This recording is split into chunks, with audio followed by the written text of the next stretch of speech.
Greetings, universe. I am very excited to have my guest here, Dr. Levin, Dr. Val Levin. Just by chance, while in New York City for the APA protest, I happened to be staying with Dr. Levin, and I got to know her, and I thought that she would be a great person to interview for our virtual counter conference. Dr. Levin is the author of a book that is all about treating people diagnosed with schizophrenia using psychotherapy instead of medication. And what better topic to discuss? So sometimes you just bump into the right people at the right time. Yeah. So thank you for being my guest. Likewise, I'm excited by your interest. Oh, cool. So one thing that I think is interesting is I've been to therapists and everything, but I still don't actually understand what psychotherapy is. I go to people and I talk to them. Mm-hmm. And I don't know that I've actually done actual psychotherapy. So can we start with the early stuff? Can you describe what is actual psychotherapy? Well, at the beginning, it's not going to be that heavy. You're just going to tell me how many siblings you have and so forth. But gradually, we're going to get deeper and deeper into your feelings. And people who say, well, I do this kind of work, etc., that's not feelings. It's one of the very interesting things I've come across is how many people don't even know the names of feelings, which is very important. Like the difference, for instance, between shame and guilt. Now, do you think you would know the difference? I actually think I think guilt is where you do something wrong, you know it's wrong, and you feel bad about it. Shame is where you do something that you don't think is wrong, but other people are telling you is wrong. And you feel kind of bad about it, but in a different way because it's other people telling you it's wrong. Is that right? No. Damn. Okay. All right. Well, you were right with the guilt. Okay. It was shame you got. Shame is embarrassment. And you feel guilty, like in the extreme, you might say, oh, I'm a really bad person. But it's kind of separated. Shame is much harder, interestingly enough, to deal with. I'm not even satisfied that I know yet as much as I want to know about shame. But shame, when you're feeling shame, it affects your identity. Oh, I'm such a stupid person. And what must that other person think of me? Such a dumb jerk. And your eyes close and your cheeks get red.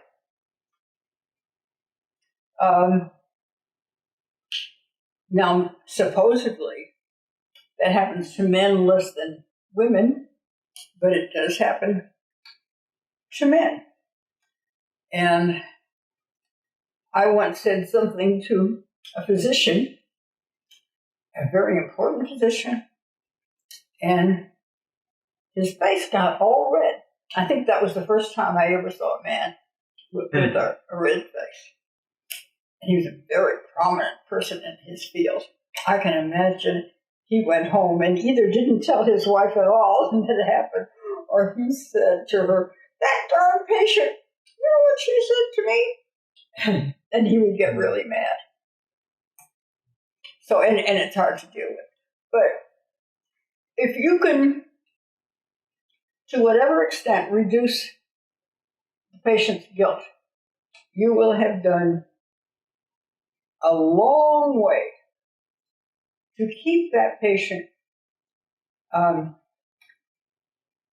in a better level of health than he otherwise would be. People always think, well, everybody has guilt about something.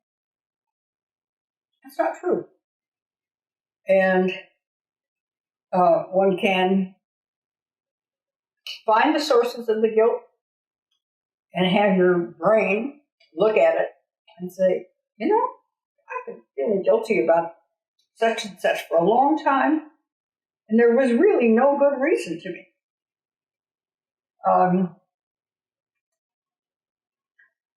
And it's something I've taken a great deal of interest in, and something I know a lot about is feeling Sometimes people say to me, oh, you have to have guilt. Otherwise, how would you know what the right thing to do is? And that's when we really get into it and we get to know the nature of your conscience.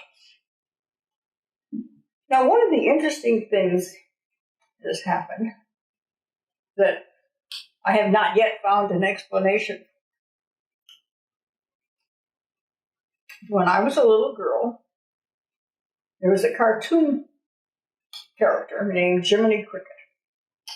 And Jiminy Cricket was supposed to be your conscience. Oh, did you know? I know who Jiminy Cricket is. Oh, so I'm glad he didn't get lost. Is he in Pinocchio? He isn't Pinocchio, no. He's another character in a cartoon. He's not in Pinocchio? He's not like Pinocchio's friend? Okay. It might be on the same level, but I don't think they were related.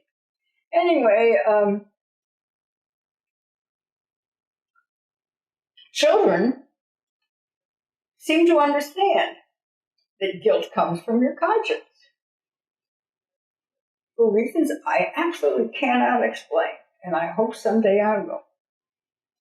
Adults forget that that's where your guilt comes from. So sometimes I have to, if I'm working with patients, I have to tell them, remember, your guilt comes from your conscience, and that's what we're dealing with. And it makes a whole lot of trouble. Now, does that answer your question as well as I can answer it? I feel like I have more questions than I had. Well, I don't want to get sidetracked on that, because I could ask you a zillion questions just trying to figure out what psychotherapy is all about. Yeah. Let me ask you about your specific experiences in dealing with people that have a diagnosis of schizophrenia. I should first ask, why did you start working with that population? How did that come to be? Well, I guess in some way, quite without realizing it. Don't you think we ought to shut that light? Why is it distracting you? A little bit, but if you need it, take the picture. Yeah, it's kind of like getting the light on us. Yeah. Forget it. Why I started being interested in schizophrenia. Well, it happened in graduate school. I was taking my Rorschach class, and this extremely renowned teacher said, I'm going to give you now the record of a Rorschach. Now, this person is a hepaphront, which is the worst kind of schizophrenia. You won't be able to do dynamics, but just do the best you can. Well, got to work on it pretty fast. Expected to hand in a report. And I got it. I understood everything this guy was saying. Unfortunately, I don't remember most of it, except I think the first response he gave was the line between life and death. And that hit me right away. What a precarious life this guy leads. There's such a skinny line between life and death. He must be constantly frightened that he's going to fall either way. And that got me started, and then I kept going the rest of the way. And I was thinking, my goodness, Ruth Monroe said we won't be able to do dynamics. But I did. And I handed the report in, and the assistant gave me a C+. Fancy, she wrote all over. But I knew she was wrong. I knew I had something. I knew I had done something that completely surprised me. So I talked to one of the senior people I know, and she said, oh, I think you're going to be interested in this book by John Rosen. And clearly likes his patients. And I was just fascinated. And it was of a different psychological basis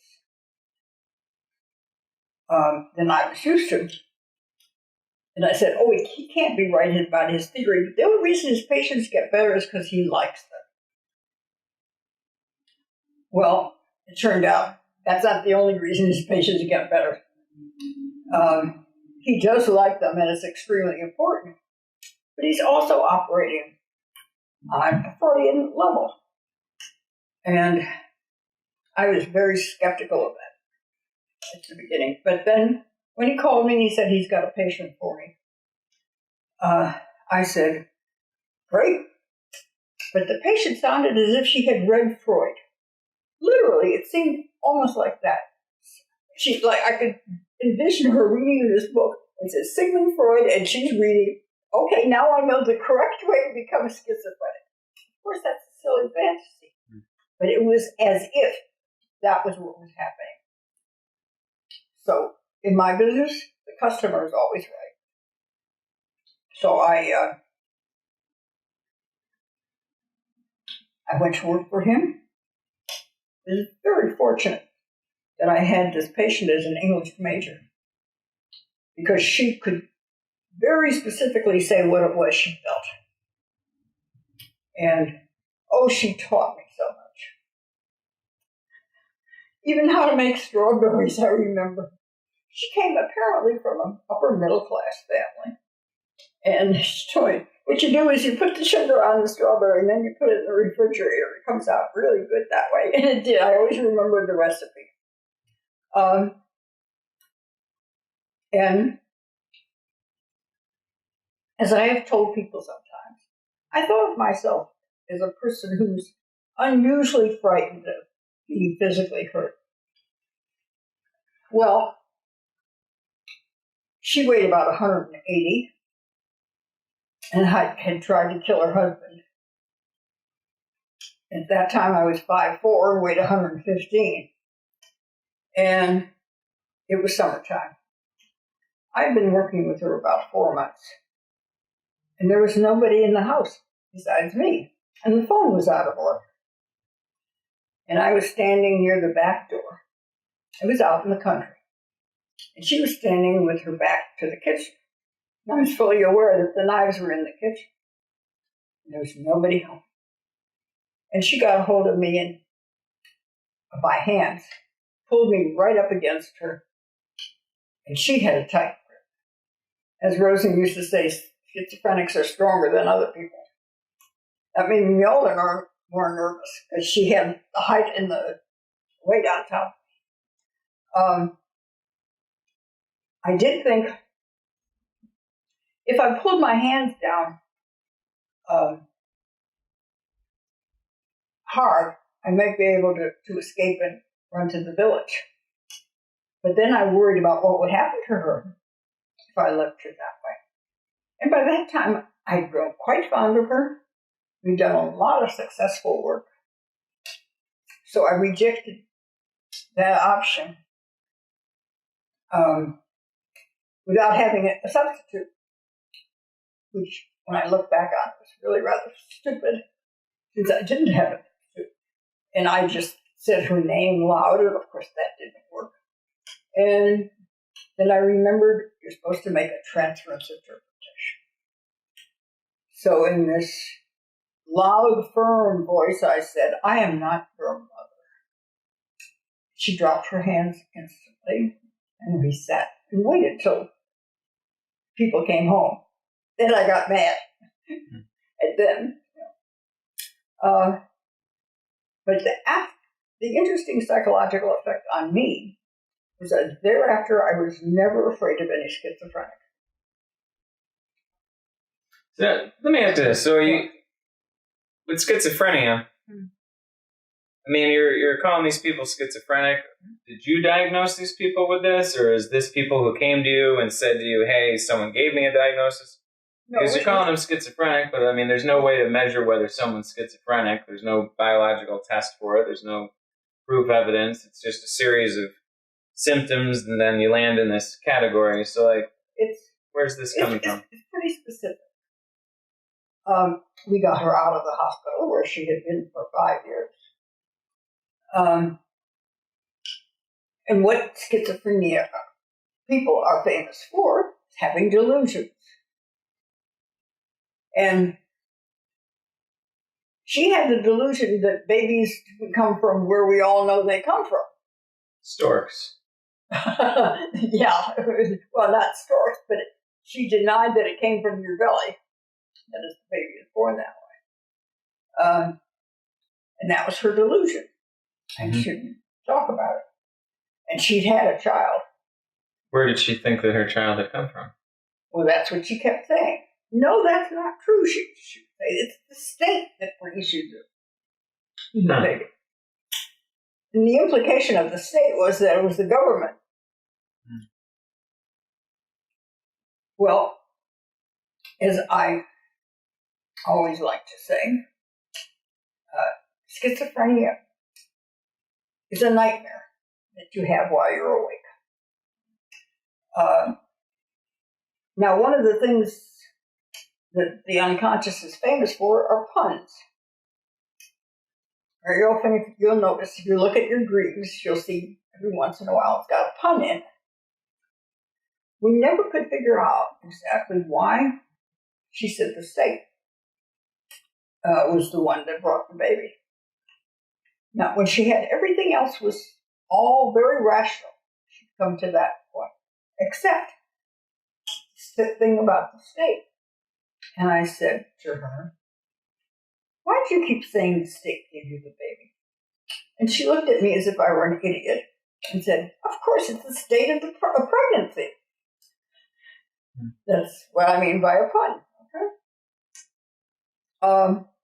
And when one of the people in our house pretended that he had her delusion, the look on her face was wonderful. I wish I had a photograph. She acted like a very polite person who would never insult anybody, but obviously thinking that this man who had her delusion was crazy. So you had somebody pretend to be delusional? Yeah, he pretended to have her delusion. So we were testing whether or not she was in fact over it. And as she no longer believed that babies didn't come from mommy's belly. So when we saw that she seemed to be out of that delusion, he pretended that he had it. And that's not where babies come from, he pretended.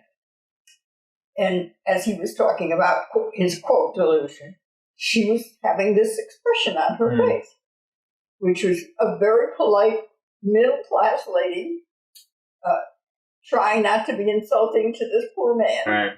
She's crazy. You know, with that kind of the expression people have on their face. So anyway, then we knew she was out of it. And she said, as more than one of my patients have said, I feel like Rip Van Winkle. Rip Van Winkle? Mm-hmm. Remember Rip Van Winkle slept for 40 years? Mm. Okay, so let me ask you this. So I feel like I'm getting hung up on the label of telling people they got schizophrenia. Uh-huh. But what I really am curious about is people have come to you in some sort of emotional distress, feeling delusional, feeling confused, and going through a process, whether we want to call it schizophrenia or we want to call it being disoriented or experiencing psychosis, whatever we want to call that experience. These are people that have come to you, and traditionally, they would be put on medication to treat whatever their experience is that we want to call it. And when they've come to you, you've not used medication, and you've helped them through this process, and they've come out on the other side suddenly absent of this schizophrenia. And so I'm curious, what does that process look like? What type of magic spells are you casting? What is going on that, like, you know, the magic formula? What are you doing differently? Because people go to therapy, and you know what's different that you're doing? The process itself is relatively simple. You just interpret it like you interpret a dream. Suppose you have a dream of whatever it is, and I know you well enough to know what that dream probably means, or that specific part of the dream, and I said, oh, that's your father used to wear that kind of hat. You must have been dreaming about your father. Whatever pieces of the dream are, the therapist interpret them as well as he or she can. Now, sometimes that's not so easy.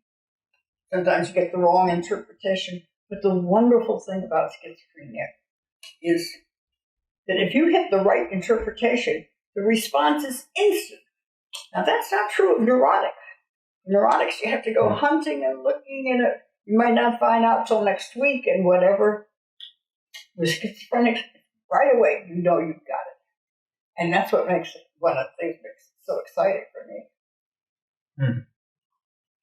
So is it It's like the study of like dream interpretation? Because I remember some, I don't know if it's who's written them, but now there's people who've written books, maybe like Carl Jung or one of these guys, about interpreting your dreams.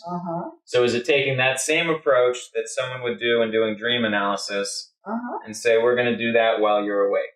Yeah. And so that's the secret sauce. Pardon? That's the secret sauce. Oh, that's sauce, is that? That's secret sauce. The magic, that's the secret. Oh, sauce, yes. Yeah. No, that's really interesting, because so I've never identified with the title of being schizophrenic. So I was labeled schizoaffective by, I think, a couple of doctors. Whatever, I've experienced psychosis at certain times. And it was always linked, I always thought, to like lack of sleep. So I was wondering, am I in some way dreaming while I'm awake? And I even thought, like maybe at nighttime when you go to sleep, there's certain neurotransmitters that are being released because that's putting you in a sleep state. But if you don't sleep, that stuff that builds up during the day needs to go somewhere.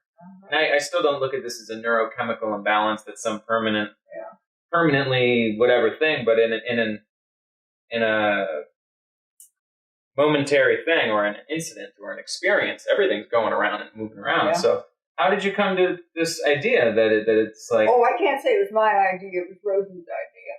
Okay. Interpret the dream. And that's why the second chapter in my book is called Awakening the Schizophrenic Dreamer. Okay? Oh, actually, I got a bigger question. All right. So you interpret this person's dream. Their daily experience as a dream. Yeah. And that helps them resolve what's going on right now. But how does that prevent it from coming back all the time? If I interpret it correctly, right, what happens is that piece of your thought process comes up to the surface, and it'll stay there. You to that extent, awaken the patient. Of course, if you don't interpret it correctly, nothing will happen. It'll just fall right off. And does it feel like, is it one of those things where you're like, we just had a breakthrough that it kind of pulls up? That's right. And do people have to go through multiple processes of this, finding the kind of thing to pull out, or is it usually one and done? Like, hey, we finally found it. All right, we did it, and we're done. No, it's usually several parts. But the patient knows it. The great thing about it is the patient feels better when they discover it. Towards the end, when everything is pretty fairly dissolved, they start feeling foggy. And it really is. They look like somebody who's just waking up. Do a lot of people with schizophrenia report, or diagnosed schizophrenic, report to you issues with sleep? No. But they don't, I'll tell you one thing about them, they don't dream like regular people do. Except maybe about food. But once they're out of it, then they dream just like regular people dream. Interesting. That's really fascinating. So I guess I'm curious to see like how this could be extended to people who don't have a schizophrenic diagnosis. I mean, obviously, it's pretty remarkable that people are coming to you and everyone's telling them that they've got this permanent disability that's going to be with them the rest of their life, and they're going to be medication, they need to limit their potential and basically be invalids the rest of your life. And you're like, yeah, we could work on it, we could talk through this. So I wonder, do you see applications with people with other things going on? I mean, couldn't this apply to anybody? Well, anybody doesn't have a bad dream while they're awake. It only applies to people who are schizophrenic. That's the nature of their illness. And when enough of it comes to the surface, as I say, they feel like they're waking up. But I'm just thinking that there's people that hear voices, that have that experience all the time. Yeah. And there's some people where it happens sometimes. Mm-hmm. Everyone has, that to me, it seems more like a sliding scale of, you might have a guy like me where in like intense times of stress or lack of sleep, whatever, things get amped up.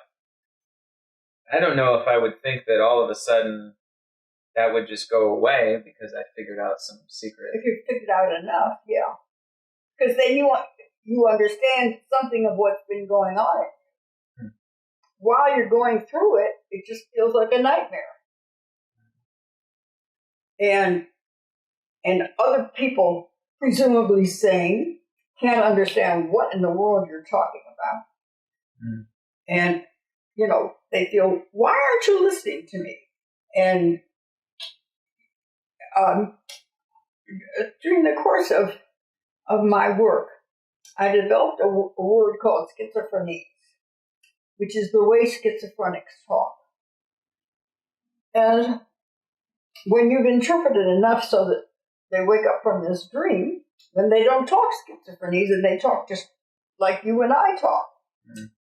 The difficulty with other therapists is they don't try to understand schizophrenies. They just respond, oh, that's just that crazy talk, and what in the world? Now, they would say to the patient, you know that's nuts, don't you?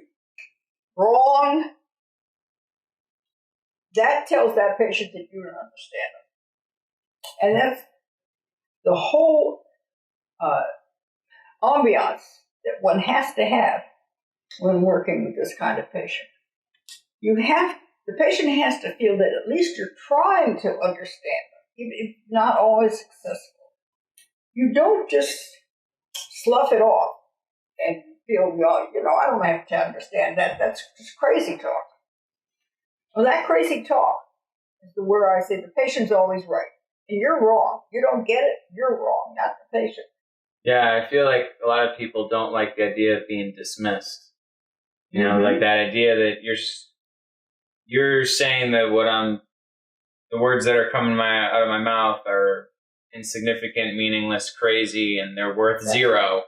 Whereas in my mind, I'm often consciously knowing I'm kind of speaking in riddles. It's kind of this phrase like sometimes for some reason I can't be direct because I'm having trouble or I'm comfortable being super direct. So I'll kind of speak in riddles and some sideways thing. And I want the person to understand me. For some reason I'm not comfortable being direct, but then if you get dismissed, you feel like shit.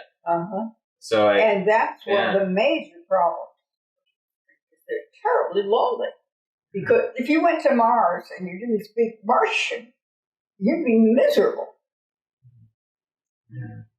So the point is, I had to learn, and I did it at the beginning. I had to figure out which symbol was going where, and translate it to English, then translate it back into schizophrenia, then give my answer to her.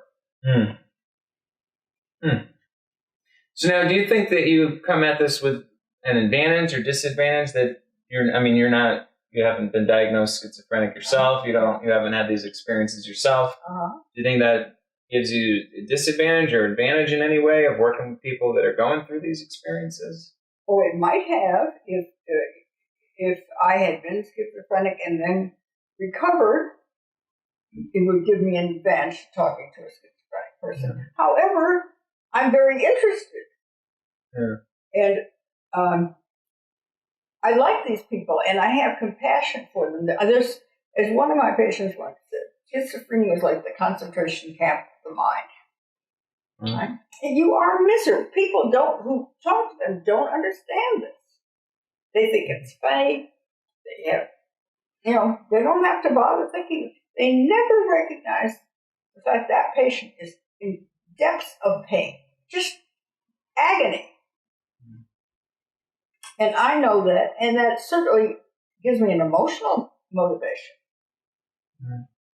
to help. And so what does psychotherapy look like in terms of how frequently does someone see you? Are they laying on their back on the couch and they're No, I never doing those kinds of things? put them on the back of the couch. That was too scary. They've got to see me. Mm-hmm. And I do have to see them at least twice a week because the space between 7 days is too long. Yeah. And I do make a point of telling them that if they have a bad problem, I don't care what time of day and night it is, call me. I have never hospitalized a patient. I don't think at this stage of my life I ever will. Because I would be afraid to send my patient to a hospital. The patient's going to do something destructive. And that patient would certainly feel rejected if I did that. So I'll go to any length to keep them out of the hospital. Now, how long do you usually work with patients for? Is it 6 months? Is it 5 years, 10 years? You can't predict because it depends on the degree of schizophrenia you've got.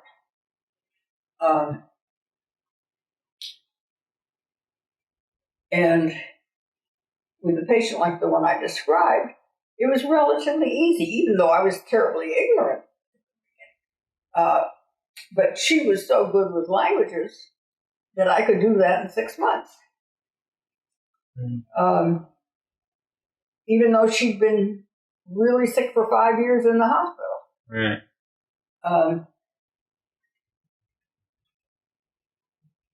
So I can't put any time limit on it. I can just talk about the relief that they feel when they're out of it. And what do you consider, what is like recovery? I don't even know if I like that term recovery, but what does success look like to you when, how do you... They just look like everybody else. You can't tell them from anything, just like every other person that you would meet in the course of your day. You absolutely cannot tell the difference. Whereas beforehand, they look very strange.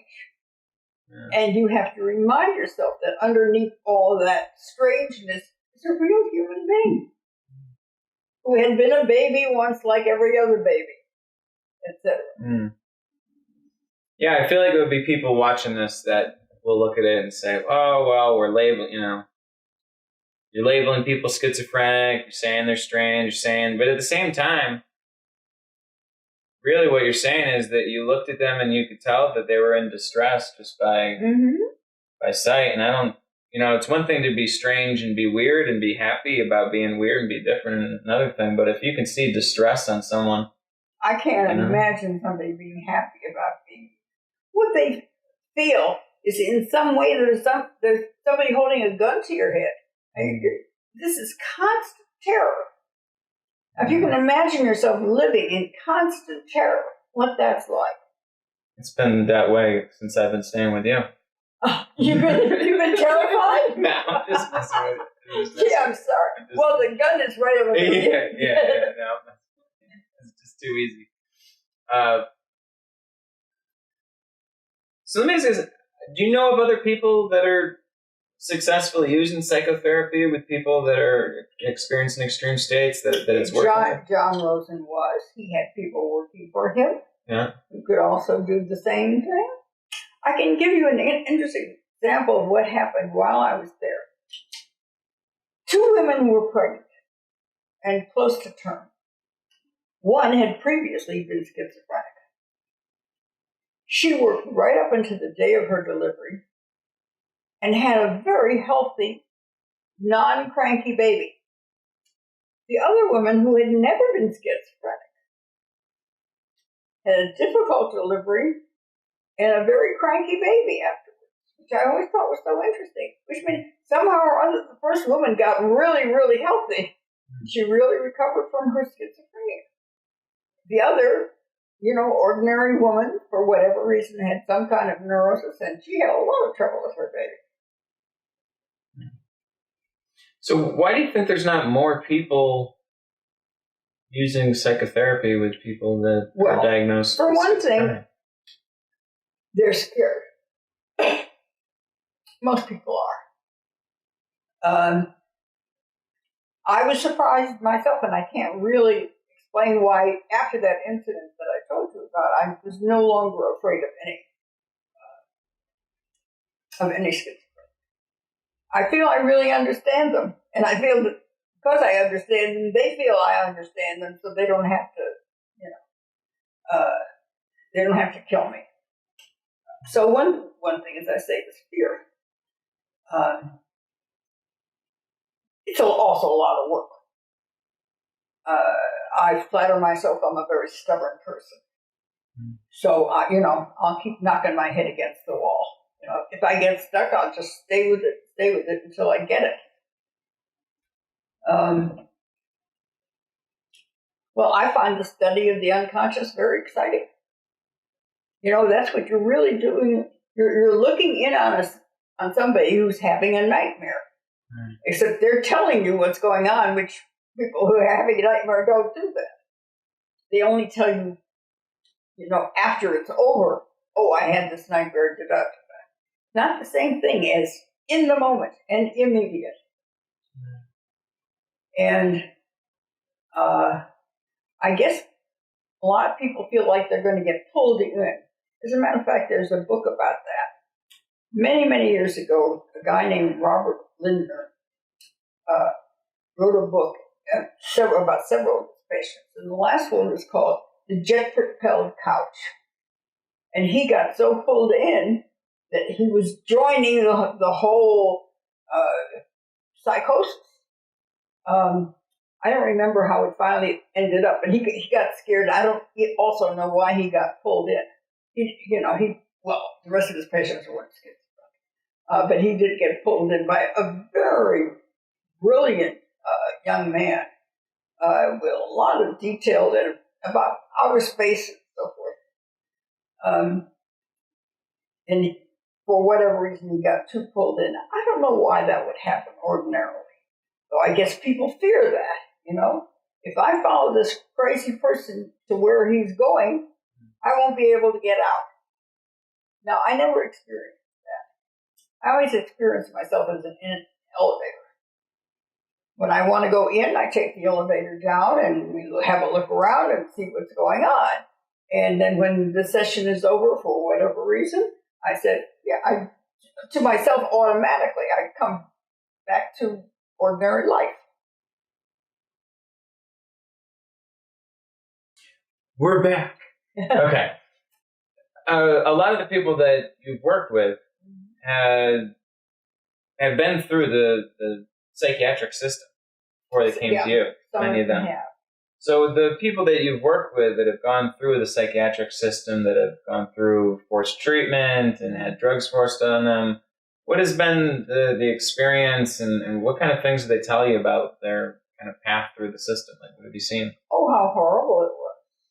How terrifying it was. How there was no escape.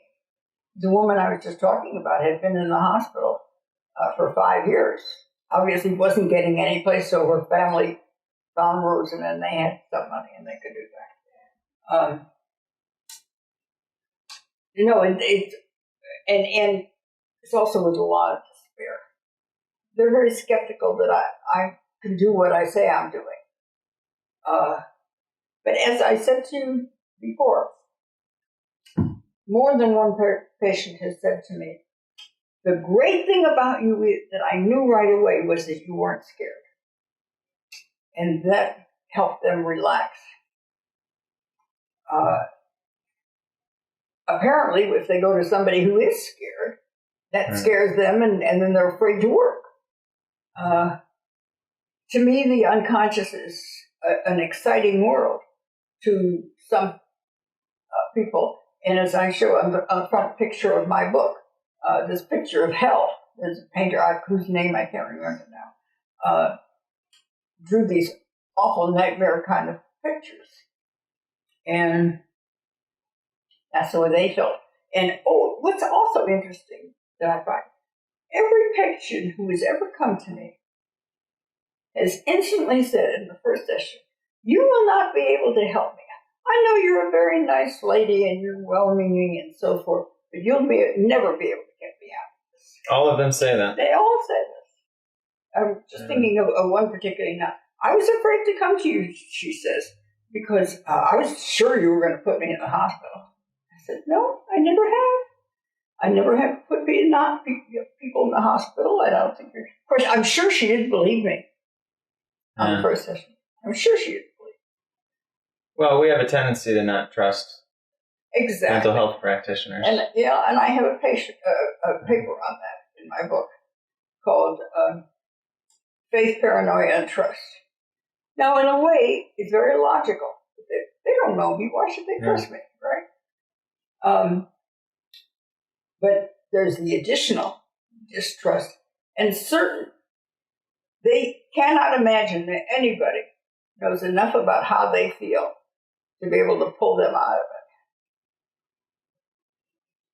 it. Yeah, I can imagine that. I feel like that's one of the things that the peer movement has been helpful for. So I've gone to a lot of like hearing voices groups where people can talk kind of openly about their experiences. And it's funny because like sometimes I'll feel a little bit like an outsider because I don't identify with being schizophrenic or necessarily hearing voices, but I've had, I have these like psychosis or whatever these things that I experience are. And so I kind of relate and connect with the things people say. And it's like, oh, that piece makes sense, and that piece.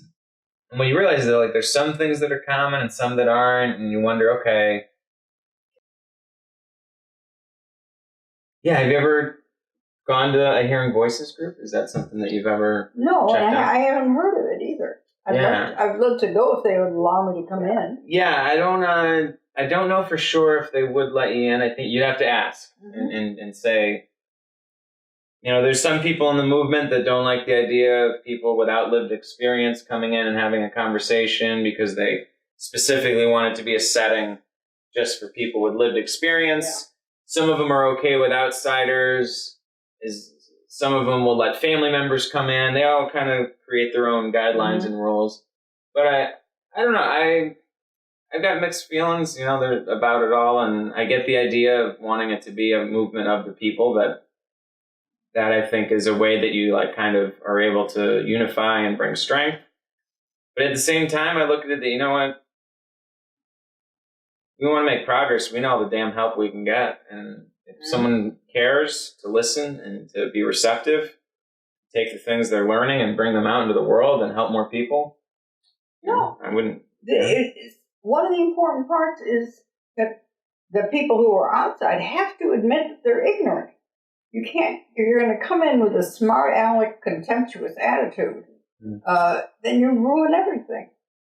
And you've got nothing to be contemptuous of because it's you that don't understand. It's pretty strong words. Now, how do you take something like that and like allow that to be a mirror to like keep going deeper and to never feel like you figured it all out? Because here's why I bring it. So you've written a book about how to heal people without the use of medications through their schizophrenia, through their extreme states. So by the time you're writing the book, you got some things figured out. So how do you keep learning more and keep going deeper? The next patient will present me with something I've never heard of before. So I have to then, that's the next challenge to go in. And as I say, with this lady that I was talking about, she was so sick when we first got her. And then got all the way out and looked, as I say, just like an ordinary human being. When you've seen this happen right in front of your eyes, it gives you such conviction that every person who's that sick can come out and be just an ordinary man on the street, which it is very hard to imagine with the first patient. But once you've seen this whole process go through and this, they got a sale at Macy's. I saw this beautiful hat, to have a conversation like that, to go from where she was at the beginning, gives you conviction. Underneath all that sickness is an ordinary human being just like everybody.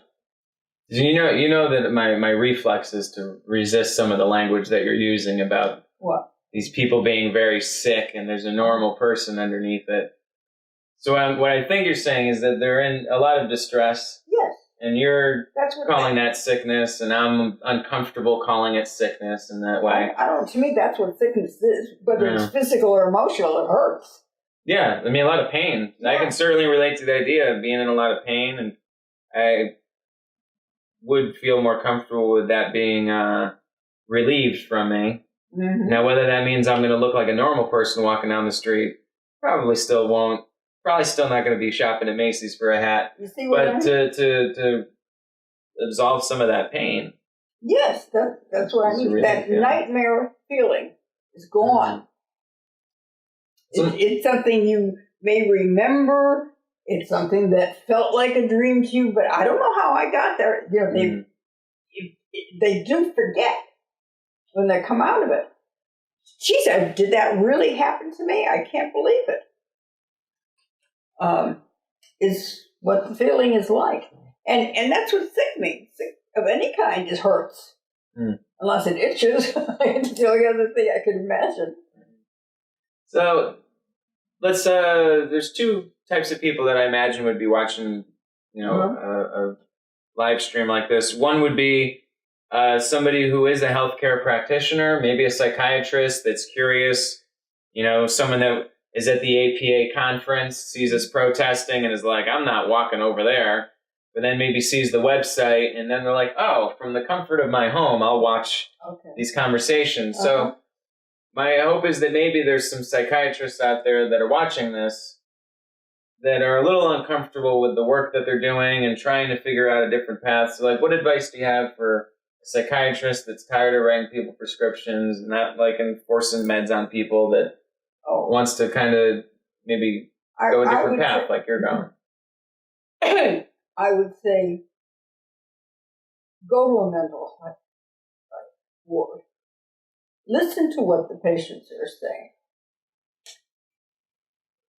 Then, if you get an idea for an interpretation of what they're saying, you can try it out.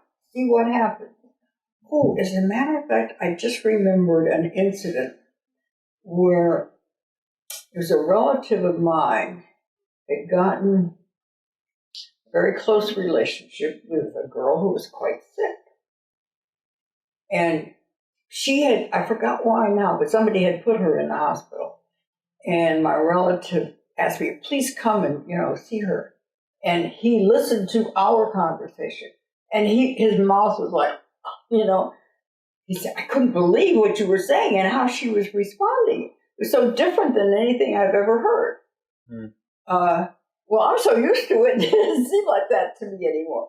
But I remember he was really aghast at it, and was a very bright young man, my relative.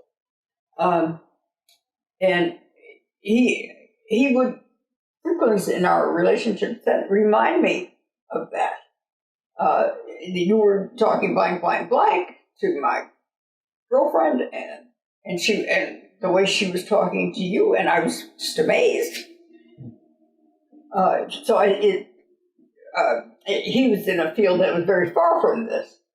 So I imagine it seemed very strange to ordinary people who don't interest themselves in the unconscious. But at least you get a taste of it. If you ever had a bad dream, examine what the pieces were in that dream. Now, I'm not saying you're going to get it all. You probably won't. Even if you were in therapy, you probably won't get all the pieces. But whatever pieces you can get are helpful. I mean, when you're sleeping, you're still you. Yeah. You don't suddenly become Jack Jones. All right. Maybe in my dreams, not my nightmares. Yeah. Okay. Are there any other questions that you wish that I had asked you, or things you wished I had asked you about that I didn't? I would only ask you, how does it feel to you, this conversation that we're having? What kind of emotion does it bring to you? Shit, putting me out. You're interviewing me now? Well, okay. So what I've been feeling is that because it's like a live stream thing and a lot of people in the psychiatric survivor movement would be watching, I'm like, oh, geez, are people going to be upset that, we're I got someone on here in this interview who's calling people schizophrenic and saying that they're sick and this, and this. And so I'm feeling like that cringe of like judgment. Should I be like, hey, there's no fucking biochemical imbalance. There's no shit, you know? But the reality is that I try to look at it and I say, well, what you're saying is that there's people that are coming to you that are going through some kind of emotional distress. They're having these experiences, and you are not necessarily giving them the label. That's just kind of the label that the brand that society has had and what people are telling you. Yeah. And you are helping people through talking to work through whatever emotional stuff that they've got. You're going down to their place where they are and not using medication and not forcing anything on people. And you're making people come out the other side as they work through it. And I support that kind of thing. And so in my mind, I'm like, oh, but purists are going to be judgmental of me for that. And there's a piece of me that says, yeah, but like I'm about like getting results and helping. And so I've got that kind of thing going on in my head. Well, I'm glad you're hearing it because that's the important thing. Yeah. I want to know what works. That's been the aim of my whole career. I want to know what works and what doesn't work. I don't know what your problem with the word schizophrenia is, but it would be the same to me as if you said you had pneumonia. People don't get all upset. They say, you know, my friend had pneumonia. Oh my God, how horrible. Well, if your friend's in danger of his life, it is horrible, but that's the kind you're talking about. You know what it is because a pneumonia is not something that becomes the entire person. Whereas if you say someone is schizophrenic, it often has this connotation that that's their whole being, you know? Thank you for explaining that to me. I never thought about that. Yeah. You're saying that the whole person, on the contrary, I'm making a point of saying when they come out of it, they're just like everybody else. Yeah, meaning that this... Yeah. So I look at it like... you could think of it like you could say that somebody's angry. Mm-hmm. And anger is an emotion, like it's a temporary state of being. Like I could say like, you were angry yesterday when it was really cold and you wanted to get the hell out of there, right? Uh-huh. Right? So you could say that somebody's angry. At the same time, you could use language to say, oh, that's an angry person. In a way where you're basically saying that they're angry all the time angry. And so like language is like funny in these ways. And I look at these experiences as being transient, as things like when I say psychosis, to me, that's something that you go through. It can exist and then you're in it and then you're not. And so I look at that as describing my experience. Whereas if you call somebody a psycho or a psychotic person, you're saying, oh, that's their whole thing. It's got that attachment. It's incurable. Yeah. Well, it's just as curable as pneumonia. And now you've explained that to me, I understand better why people have a prejudice against that word. Okay? Yeah, they've made it so that it's incurable. They don't want to bother to listen to patients. They don't want to listen. That's why all these mass murders with the kids happen. Nobody has listened to that person. And that person couldn't find anybody who would listen to him. If somebody had just listened to him, he wouldn't need a gun. And he gets a gun, and they say that. Well, maybe I thought if I shot up all these people, maybe then they would listen. But people don't. And you just slough it off, and you're very contemptuous. Oh, that crazy stuff. It's silly. It's only silly to you because you don't understand it. And you won't take the trouble to try to understand. And if you're a therapist, that's what you should be doing. You should be trying to understand your patient like you do for any physical illness. If you have a patient who has a physical illness, what's their temperature, what's their pulse, and this, that, and the other thing, and then you use your brain to try to put it all together. That's what you should be doing, therapist, psychiatrist, whoever. That's your job. And if all you're going to do is be contemptuous of it, then you're not doing your job. I think that's the perfect way to close. What do you think? Cool. Well, and what is the title of your book? So if anyone's interested in learning more. My book is Successful Drug-Free Psychotherapy for Schizophrenia. Cool. Successful Drug-Free Psychotherapy for Schizophrenia. Perfect. So thanks, Dr. Levin, for joining. Thank you, Jim. I appreciate your interest. Cool. This has been great. I'm really glad that we did this. I am too. All right.